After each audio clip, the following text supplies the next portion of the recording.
আজকে যাই হোক অনেকদিন পরে একটা কলাপাতা পেয়ে গেলাম, কিন্তু কোনো প্রস্তুতি নেই যে আমি কলাপাতায় কি রান্না করব, ওরকম কোনো মাছও নেই মানে আগে থেকে রেডি করা। তো আমার কাছে ছোট ছোট কিছুদিন আগের মাছ আছে, চিংড়ি মাছ। তা আমি তো একটু ভরসা পেয়ে গেলাম যে এটা আছে, আর একটু চিংড়ি বাটা আছে, আর সাথে আছে পেঁয়াজ কালি কুচি করা এবং নতুন পেঁয়াজ, সব কিছু আছে। আর এই তো গুঁড়া গুঁড়া মরিচ দিয়েই আমি আজকে ঝাল খোলাটা বানাবো। তা আমি যা কলা পাতাটা পেয়েছি এটা তো আর আমি মিস করতে পারি না, বুঝতেই হবে।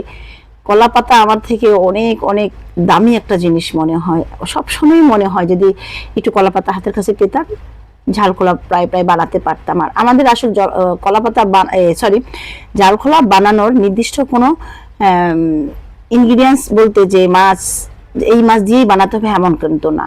তবে আমি এখন দেখি যে ফিউশন কিছু দেখি। আর আমাদের নোয়াখালীতে বা আমার যতটুকু জানা মতে আমি কখনো দেখিনি যে ছোট মাছ দিয়ে করে, বা জাল খোলার কিছু মাছ আছে আলাদা যেটা আমাদের দেশীয় মাছ কিনতে পাওয়া যায়, শিরিং মাছ, সেওয়া মাছ, এই টাইপের যে কিছু মাছ আছে, এগুলা লড়কা মাছ, এই মাছগুলো দিয়ে জাল খোলা দিলে এর থেকে আর মনে হয় না কোনো মাছ দিয়ে স্বাদ হবে। 5 রং আর 7 রঙের মাছ দিয়ে বানান, আমার মনে হয় না এটা। হ্যাঁ, খাওয়া যায়, কলা পাতায় যা কিছুই রান্না করে মজাই লাগে, খারাপ লাগে না। কিন্তু আমি আজকে নিরুপায়, দেখেন কি অবস্থা হয়েছে, কলা পাতাটা একদম ফেটে একাকার হয়ে গেছে। আর এটা অনেক দূর থেকে আমি নিয়ে আসছি, পেয়েছি বলে আসলে কিছুই ভাবলাম না যে কোথায় থেকে নিয়ে আসছি, শুধু বললাম আমাকে কলা পাতাটা দেয়া যায় কিনা, বলে হ্যাঁ নিতে পারেন। এখন আমি কি আর মিস করি, সেটা তো আমাকে আনতেই হবে। তারপরে দেখেন কেমন হয়েছে লুকটা, মাশাআল্লাহ। এত দ্রুত আমি এই জাল খোলাটা বানিয়েছি বাড়ি থেকে এসেই। যে কি আছে কি নাই আমার ওটা চিন্তা ছিল না, যে আমি কলা পাতাটা দিয়ে আজকে আমাকে খেতেই হবে। আর এই জলপাইগুলো আমি কেটে রেখেছিলাম ছোট ছোট সাইজের, যে খিচুড়ির সাথে খাওয়ার জন্য, বা সময় সময় মনে চায় না খাওয়ার জন্য। আমি ওরকম কোনো জলপাই কখনো বা মানে খুব একটা বেশি আচার বানাইনি, বা বানানো হচ্ছে না আমার অনেক দিন ধরে। তা ভাবলাম একটু হাতের কাছে আছে যেন নিয়ে আসছি, বানিয়ে ফেলি। আর সাথে একটু চাটনিও বানিয়ে ফেলি। চাটনিটা তো মানে আমার কাছে আচারের থেকেও বেশি মজা লাগে।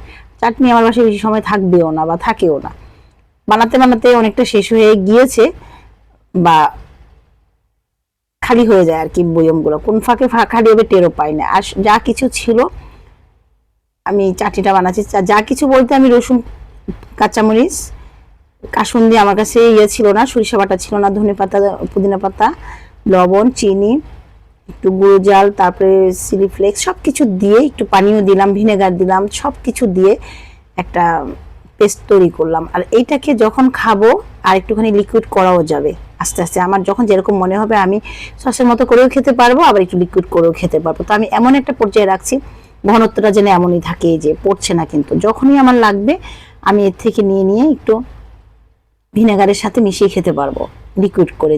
যত সম্ভব এটা সিঙ্গারের সাথে খেতে বেশি ভালো লেগেছিল আমাকে। একটা হোটেলে আমার মানে আমরা খেতাম আর কি একটা সময় সবাই মিলে, একদম 11টা বাজতে এই সিঙ্গারাটা আনবো এবং এই সসটা দিয়েই খেতাম, জলপাইয়ের সস, খুবই ভালো লাগে। আর সেই সাথে একটু মেয়োনিজও বানিয়ে নিলাম, মেয়োনিজ শেষ হয়ে গেছে, ভাবলাম একটু মেয়োনিজটাও বানিয়ে নিই। এই টুকটাক কাজ শেষ করলাম আজকে। এই যে এই জিনিসগুলো না করা থাকলে দেখা যায় একটু থাকে মনের মধ্যে, যে না চিন্তা হয় না আর কি বেশি বেশি। যাই হোক, এই পর্যন্তই।